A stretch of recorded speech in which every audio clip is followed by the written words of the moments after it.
Today on Public Eye News, winter weather is here, and we have a look at the wildfires scorching California.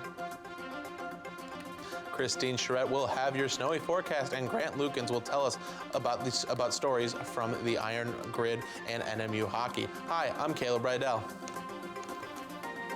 And I'm Ross Ray, and welcome to Public Eye News.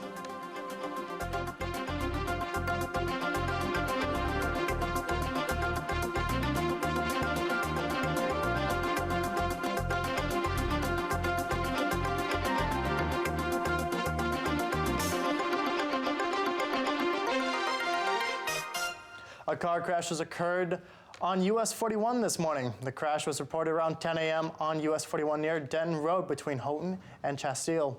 Huron Town Fire and Rescue report that one person has passed away. While US 41 remains open, drivers should expect delays and use caution with the snowy weather today.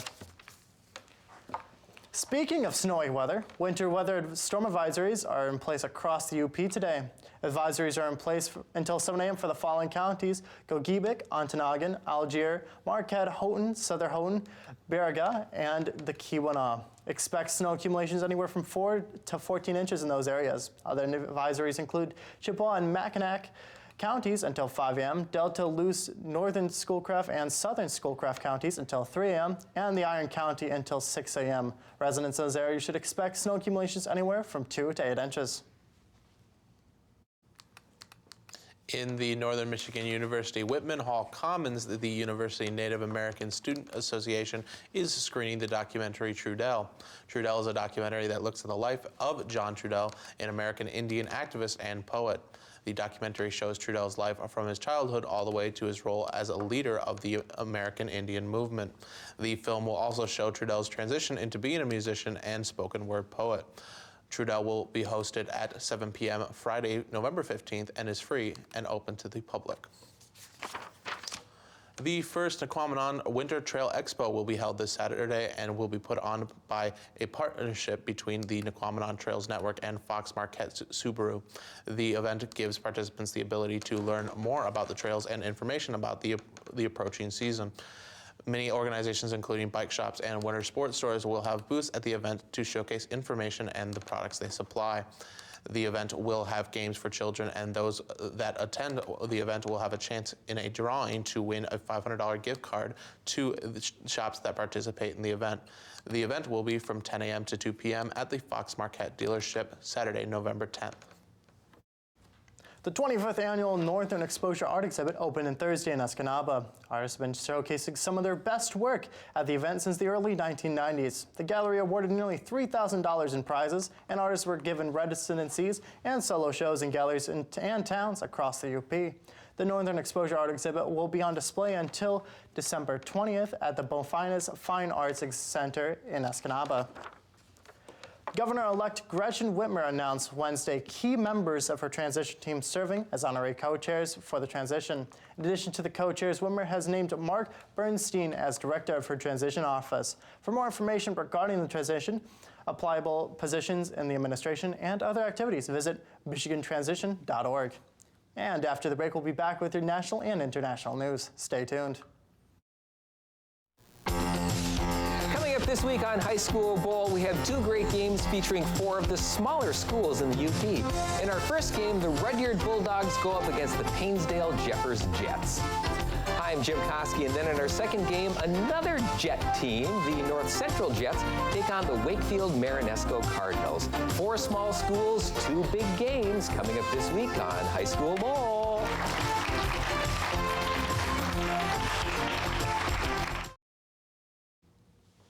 This morning, there have been many updates on the wildfires in California, with many of the fires spreading quite extensively. 100 military police officers were on their way to Northern California to evacuate people from the wildfires, while some of the other military personnel are looking at satellite images to assess the damage. Outside of the town of Paradise, California, which is 180 miles northeast of San Francisco, a fire has expanded nearly 110 miles, and the smoke from the fire has made the San Francisco Bay Area air unhealthy to breathe. Fires in Los Angeles County have sparked large-scale evacuations of the area, and significant structural losses are expected. A community in Southern California is grieving the loss of 12 people gunned down in a bar filled with college students. Hundreds gathered last night to remember those who had lost their lives in Wednesday night's shooting. We now know many of their names, and we will have more on their stories in a moment. Meanwhile, there is new details about the former Marine responsible for the attack. Carter Evans reports from Thousand Oaks, California. Amazing grace. At a vigil Thursday night, hundreds joined in song inside the Thousand Oaks Civic Arts Plaza, while an overflow crowd gathered outside to remember those who were lost. It's hard. Mariah Piasecki says two of her best friends were killed. It feels like a dream, and I wish that I could just wake up from it and hear from both of them again. Gunfire can be heard in dramatic new cell phone video recorded during the attack. Police say the gunmen appeared to fire at random. They ran out of back doors, they broke windows. According to authorities, the shooter was 28-year-old Ian Long, a former Marine combat veteran who'd been stationed in Afghanistan. Police say Long used a .45 caliber Glock handgun with an illegal extra capacity magazine, first shooting a security guard outside the bar. Witnesses say he deployed smoke bombs before going in and aiming at employees and customers. I heard the shots, and everyone kind of just got down and started freaking out, running around. In a Facebook update attributed to Long by CNN, which says it was posted around the time of the shootings, he writes, "I hope people call me insane. Yeah, I'm insane. But the only thing you people do after these shootings is hopes and prayers and wonder why these keep happening." Long had a run-in with law enforcement earlier this year. Neighbors heard yelling and screaming and crashing inside his home, so they called police and a crisis response team was called in. But they talked to Long and decided that no further evaluation was necessary. Carter Evans, CBS News, Thousand Oaks, California. About 500 Central American immigrants left Mexico City today to embark on the longest and most dangerous leg of their journey to the U.S. border, while 4,005 to 5,000 immigrants wait another day more in the massive shelter improvised at the Mexico City Sports Complex, impatient to leave. Those who left early took the subway to the northern part of the city to continue their journey. Many of them have never been on a metro system and had little knowledge of the 1,740-mile route to Tijuana ahead of them.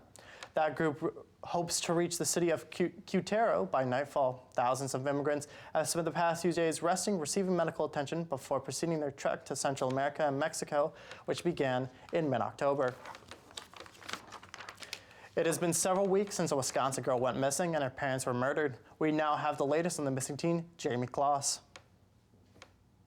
Why is the question. The day starts at 8:30 every morning with that question looming among a team of investigators huddled inside this briefing room, off limits to our camera. 1 to 2 o'clock, we have a phone conference with FBI and DCI in Madison, Milwaukee, Green Bay, Eau Claire, wherever the agents happen to be at that time. Barron County Sheriff Chris Fitzgerald explains the process behind the thousands of interviews they've conducted so far. You know, you look at family, you look at outside relatives, you look at co-workers, you look at sex offenders.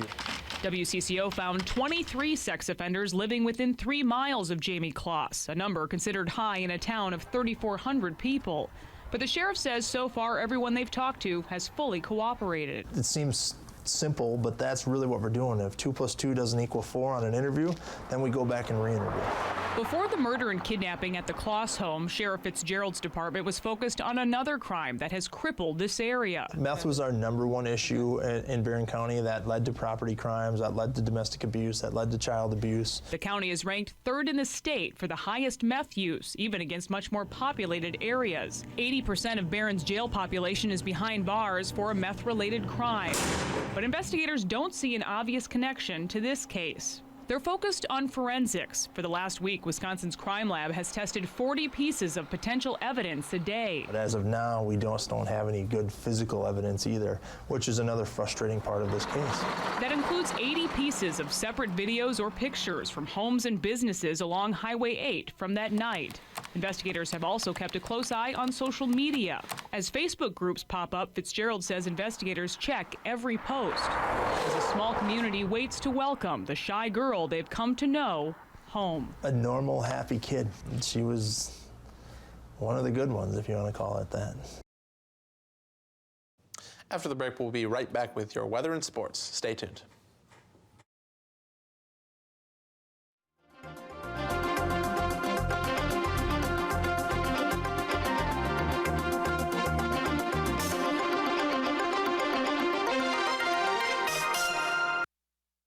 I'm Margaret Hoover. For 33 years, across more than 1,500 episodes, Firing Line provided a platform for a substantive and balanced exchange of opinion. Today, we live at a time when meaningful discourse is needed more than ever. Our mission is to renew the Firing Line tradition for a new generation and engage new voices and viewers alike in a debate about the America we want to create in the 21st century. Please join me. Sunday afternoons at 1 p.m. on Public TV 13. Welcome back to Public Eye News. I'm Christine Charette, and I'll be doing your weather for today. Behind me, you can see NMU's campus, a fresh blanket of snow across it with that winter storm hitting us pretty hard. Looking at today's weather, snowy obviously, of temperature of 29, wind west-northwest at 5 miles an hour. Barometric pressures 29.91 and falling. Looking at tonight, we have still snow, that winter storm still hitting us pretty hard, low of 22, and winds of north-northwest at 20 miles an hour. Tomorrow, the tail end of that storm, high of 25 degrees, winds at northwest at 10 miles an hour. Looking across the map here, you have Sault Ste. Marie, 33 degrees snowy, Manistee, 31, Escanaba, 30, and Menominee, 29, all snowy. Looking at Iron Mountain, we have Iron Mountain at 28 degrees snowy, Ironwood, 21, Houghton 21, and Marquette at 29 degrees and cloudy. Looking into your weather ahead, we have Sunday, high of 31, low of 25 and cloudy. Monday, high of 32, low of 21 and cloudy. And Tuesday, high of 23, low of 17 with snow showers. And that's all of us for all of the weather we have for today. And I'm gonna toss it over to sports for you. Oh, sorry, I really dropped that ball, just like the Panthers dropped the game. The Panthers took on the Steelers on Thursday night. The Panthers exploded out with an early lead, but the Steelers quickly reined them right back in. Ben Roethlisberger of the Steelers achieved a perfect passer rating of 158.3. The Steelers managed to turn all their red zone trips into touchdowns. Many Steeler players were dressed up in special remembrance gear to remember the victims of the recent synagogue shooting. After all the dust had settled, it was the Steelers who claimed victory over the Panthers, 52-21. The Northern Michigan University men's hockey team will take on Cornell University today and tomorrow. Puck drop is set for both days at 7 p.m., with today's game being home and tomorrow's game being away. In honor of Veterans Day being on Sunday, all military veterans get discounted tickets at the door. Wildcat fans who can't attend the game can also visit the Wildcats website to see live video and audio of the game. Northern Michigan University is closing down its football season with its last game being against Ashland.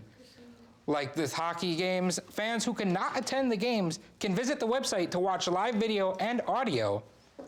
The Saturday game isn't going to be an easy one for the Cats, with Ashland hoping to clinch another victory this year. Be sure to go out and support our Cats football and hockey teams because they could sure use it. Well, that's all the time we have for you today at Public Eye News. Thanks for tuning in, and we will see you Monday.